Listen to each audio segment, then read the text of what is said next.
Kung hindi pa kayo ready sa mga complex investments gaya ng stock market o mutual funds, you can always start with the most basic. The easiest and most common way of saving is by putting your money in a bank. Surprisingly, marami pa sa ating mga kababayan ang nai-intimidate sa bangko. Ang dami ko pang kilalang itinatago lamang ang naipong pera sa alkansya o lumang kahon ng sapatos. Alam nyo ba na 500 pesos lang ang minimum na halagang kailangan para makapagbukas ng isang typical bank account? Siguro, iniisip mo naman bakit ka pa magpapakahirap na pumunta sa bangko kung okay na naman ang pera mo sa loob ng isang lumang medyas sa iyong aparador? Narito ang mga dahilan kung bakit. Una, mas protektado ang iyong pera maging sa magnanakaw, sa ondoy o kahit anong kalamidad.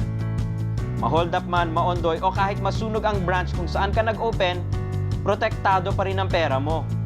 Pangalawa, protektado rin ang pera mo sa pinakamalaki nitong kalaban, ang sarili mo. Dahil mas hassle mag-withdraw, mas hindi mo ito magagalaw. Mas makakaipon ka tuloy.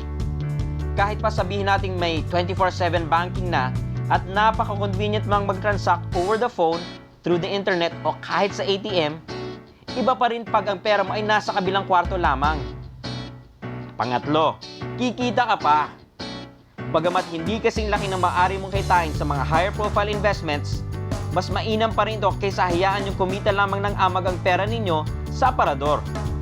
Sa bahay mo, natutulog lang ang pera mo pero sa bangko nagtratrabaho ito. Pinapautang ito ng bangko sa iba at kumikita ng interest. May porsyento ka ngayon doon. At ang kagandahan nito, hindi mo na rin problema ang pagsingil.